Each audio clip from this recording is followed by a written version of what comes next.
Vamos a arrancar en esta sala, lo vamos a hacer con la siguiente exposición de la mañana. Nos vamos a adentrar en ella, en el ámbito que realiza el Hospital Universitario de Canarias en materia de biomedicina. Vamos a hacerlo de la mano del Grupo de Investigación Enfermedad Inflamatoria Intestinal. Saludamos para ello a la doctora Marta Carrillo y al doctor Iván Ferraz. Buenos días, cuando quieran. Hola, buenos días. Antes que nada, pues bueno, agradecerles permitirme participar. Yo creo que es importante acercar la labor que hacemos. Yo soy médico, soy especialista en digestivo y, bueno, normalmente combino mi actividad asistencial. Ahora estoy pasando la consulta y hago un impasse con la investigación porque creo que es muy importante para avanzar. Yo creo que también este año de pandemia, bueno, pues creo que todos somos un poco conscientes de lo importante que es para avanzar en medicina, pues el investigar, ¿no? y el progresar. Voy a poner una presentación, voy a intentar un poco explicarlo con mis palabras, pero también si tienen cualquier duda o lo que sea, me lo dicen y podemos ir parando, ¿vale? Yo les voy a hablar de lo que es la enfermedad inflamatoria intestinal, que es nuestra principal línea de investigación, a lo que yo me dedico. Y bueno, la enfermedad inflamatoria intestinal es una enfermedad crónica que no se sabe muy bien la causa, en la cual en pacientes predispuestos con una mezcla de factores ambientales, no se sabe si lo desencadena un virus, los alimentos, ¿qué? Hay una respuesta del sistema inmunológico que es anómala y va a producir una inflamación crónica del tubo digestivo. Esta enfermedad comprende lo que es la enfermedad de Crohn y la colitis ulcerosa. Hasta ahora nosotros hemos basado la investigación y el tratamiento en esta respuesta inmunológica alterada, es decir, normalmente cuando tenemos una infección, una gastroenteritis o lo que sea, pues nuestro organismo va a eliminar ese germen. Cuando ese sistema inmunológico está alterado, pues normalmente va a producir una enfermedad sin que haya una respuesta inmunológica, sin que sea necesaria, y esto produce enfermedad. La enfermedad inflamatoria intestinal es una enfermedad frecuente, ¿vale? Nos puede pasar a cualquiera, es una de cada 100 personas, o sea que seguro que en nuestro entorno conocemos a alguien que tiene esta enfermedad. La enfermedad de Crohn puede afectar a cualquier parte del tubo digestivo, la boca, el esófago, el estómago, el intestino, el colon.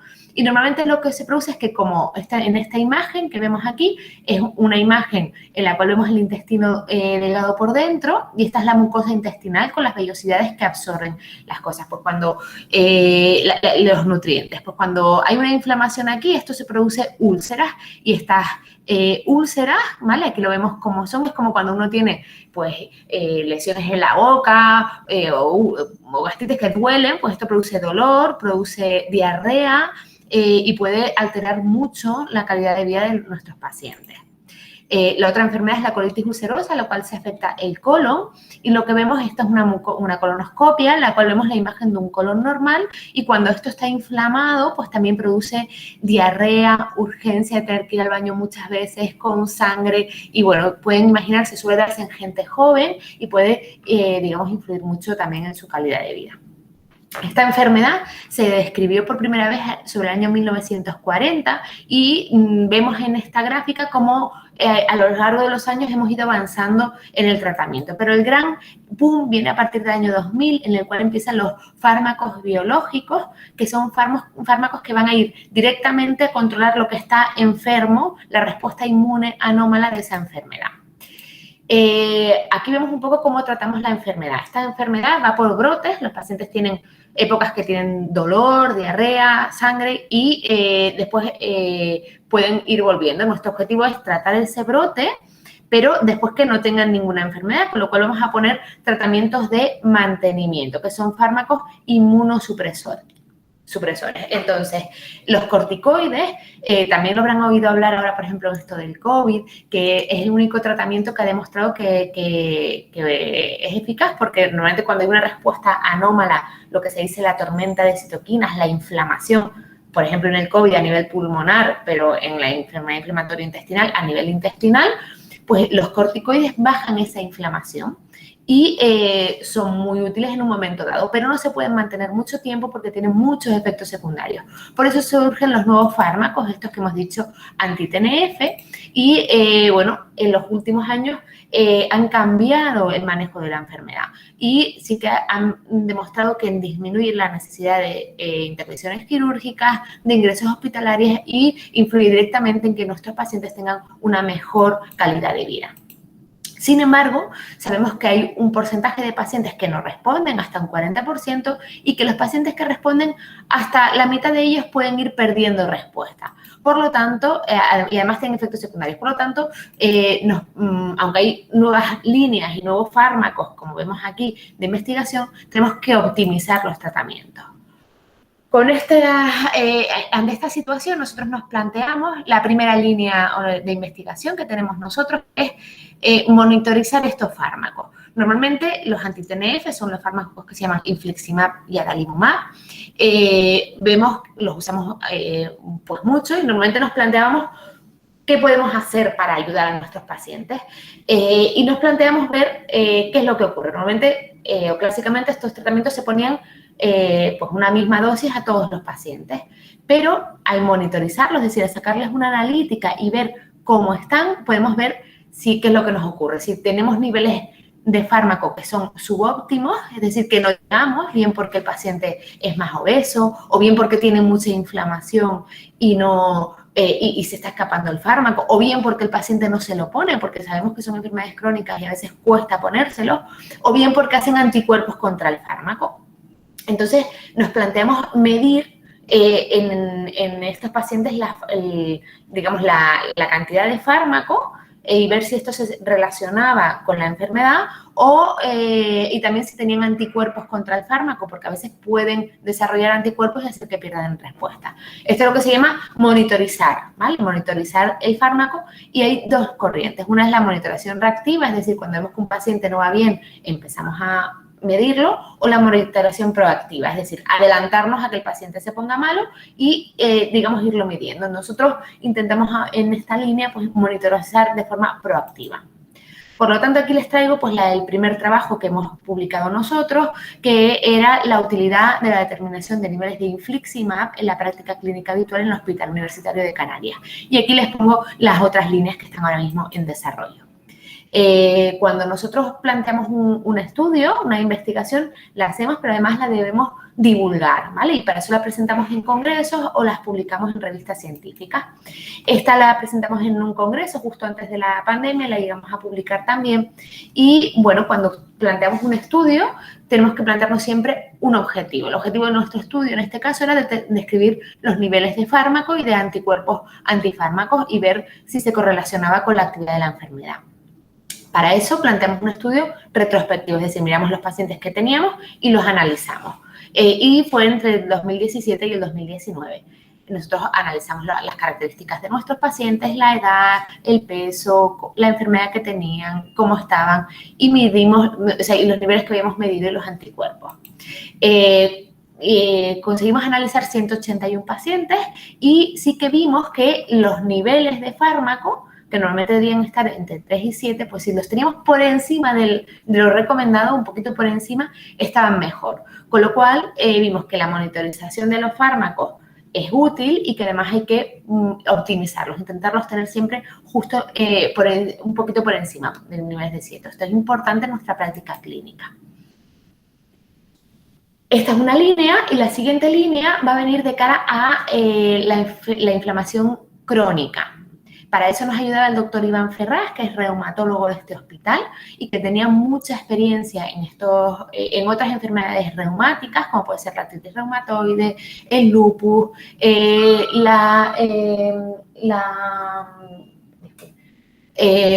lupus, otro tipo de enfermedades, la psoriasis, la artritis psoriásica, que sabemos que son enfermedades que también producen mucha inflamación. Entonces, como todas estas enfermedades se llaman IMID, son enfermedades inmunomediadas, que sabemos que además de producir inflamación en su sitio, por ejemplo, la inflamación en el intestino, también producen inflamación en todo el sistema, en todo el enfermo, y nos centramos sobre todo en la enfermedad cardiovascular. ¿Por qué? Porque sabemos que la enfermedad cardiovascular, normalmente el infarto de miocardio y normalmente el ictus, son enfermedades frecuentes y que van a producir, digamos, una gran discapacidad en nuestra población. Además, tenemos en cuenta que estas enfermedades suelen darse en gente joven, entonces gente que a lo mejor con 20 o con 30 años pueden tener un infarto o un ictus puede condicionar su calidad de vida. ¿Por qué nos planteamos esto? Pues bueno, aquí vemos un poco cómo la inflamación produce un estrés oxidativo y una liberación de citoquinas en todo, digamos, en todo el organismo, y esto produce lo que es la rigidez arterial. Esto va a producir la disfunción endotelial y va a producir un riesgo de aterosclerosis y enfermedad coronaria con infarto agudo de miocardio. Por lo tanto, sabemos que la inflamación que está en la enfermedad inflamatoria intestinal se relaciona con el riesgo cardiovascular y que las citoquinas, estas promueven la formación de ateroma, las placas famosas de colesterol que pueden producir infarto y enfermedades cerebrovasculares como los ictus. Por eso planteamos en este sentido nuestra segunda línea, y era el estudiar la placa de carótida, que es la carótida es una arteria que está aquí en el cuello, que normalmente está relacionada con la irrigación a nivel cerebral, y si hacíamos una ecografía nos permitiría ver que esos pacientes, que a lo mejor los pacientes con enfermedad inflamatoria son pacientes que son delgados, que tú ves y normalmente no son los que tienen gran riesgo, porque el riesgo sabemos que se relaciona con la diabetes y con la obesidad, pero que si tienen esa placa de ateroma podrían tener mayor riesgo. Entonces valoramos eso. También planteamos si los pacientes con enfermedad inflamatoria intestinal tendrían mayor riesgo de diabetes, y eso viene dado por la resistencia insulínica. Es otro estudio que hicimos. Y después también validamos una escala, que es el QRISK-3, que está valorada en otras enfermedades cardiovasculares de riesgo en nuestra población. Aquí les traigo el primer artículo, que también lo publicamos este año, que como decíamos también nos planteábamos, pues el objetivo era ver la utilidad de la ecografía de carótidas en nuestros pacientes. Esto es un estudio que comparamos nuestra población, nuestros pacientes con enfermedad inflamatoria, que eran 186 pacientes, con los controles, que eran voluntarios sanos que se hacían la ecografía. Y valorábamos el riesgo cardiovascular, la actividad de la enfermedad y si tenían la placa de ateroma o no. Y sí que valoramos que la ecografía de carótida nos permitía ver esos pacientes que normalmente no tenían riesgo cuando tú los valorabas, porque eran pacientes delgados que hacían ejercicio y que a lo mejor no tenían colesterol, nada de esto. Al hacerles la placa, la ecografía tenía una placa de ateroma, lo cual aumentaba el riesgo. Esto significa que esa inflamación crónica mantenida en el intestino aumenta el riesgo y es una cosa que tenemos que valorar para que nuestros pacientes no tengan otras enfermedades asociadas, como puede ser el infarto o los ictus, además de su enfermedad. El otro trabajo que también publicamos este año era el de valorar la resistencia insulínica. La resistencia insulínica es que el páncreas no acaba de funcionar bien y produce diabetes. Esto lo vemos en pacientes obesos, en pacientes que no se mueven y también se ven en enfermedades inflamatorias crónicas. Sin embargo, basándonos en esto, valoramos también a nuestros pacientes, que eran 150 pacientes con enfermedad inflamatoria, y los comparamos con 174 pacientes sanos.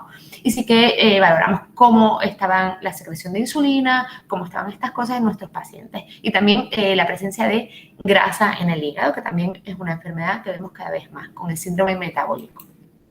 Y sí que vimos que nuestros pacientes no tenían mayor resistencia insulínica, y que sí que los predictores de que los pacientes se hagan diabéticos o tengan grasa en el hígado tienen que ver con los factores de riesgo en la población general, que debemos de controlarlo, como es la obesidad, el perímetro abdominal y la presencia de grasa. Por lo tanto, aunque nosotros vemos a nuestros pacientes que son delgados o que hacen ejercicio porque son jóvenes, debemos insistirles también en controlar los factores de riesgo, pero no tienen un mayor riesgo que la población general. Y el último artículo, la última línea, pues iba en relación con la validación de escalas que normalmente se utilizan en Europa, pues en nuestra población. que también es importante porque sabemos que, bueno, muchas veces los estudios están hechos en población peninsular, en población europea, pues bueno, ver cómo es nuestra población y también es importante. Por lo tanto, y un poco ya terminando, ¿cuáles son los mensajes de esta charla desde la unidad de enfermedad inflamatoria intestinal del hospital? Pues lo primero es que es muy importante la investigación en medicina. También agradecerle eso a todos nuestros pacientes que participan siempre que vienen, se sacan sangre, vienen a los controles para también avanzar en su enfermedad. También es importante que esas líneas de investigación que desarrollamos las podamos aplicar en nuestros pacientes, en mejorar. Es investigación clínica, que la vemos directamente en avanzar en el manejo de nuestros pacientes. Que el conocimiento de la enfermedad inflamatoria intestinal y de sus tratamientos sabemos que influye directamente en la calidad de vida y la curación de nuestros pacientes y que vemos esta enfermedad como una enfermedad sistémica, con lo cual no solo vamos a tratar su enfermedad intestinal, sino también otros factores de riesgo que pueden influir en su calidad de vida. Por lo tanto, va a ser muy importante identificar a los pacientes con riesgo cardiovascular por el riesgo de cardiopatía isquémica, de ictus, de muerte y de discapacidad. Quiero terminar también un poco haciendo hincapié en que la investigación es fundamental, pero que también es importante trabajar en equipo. Quiero agradecer también desde aquí que nosotros hemos hecho estos estudios que son multicéntricos con la unidad de enfermedad inflamatoria del Servicio Digestivo del Hospital Universitario de Canarias, pero también el apoyo del Servicio de Reumatología del doctor Iván Ferraz y también de la unidad de enfermedad inflamatoria intestinal del Hospital Universitario Nuestra Señora de la Candelaria, que es muy importante el trabajo en equipo. Muchas gracias.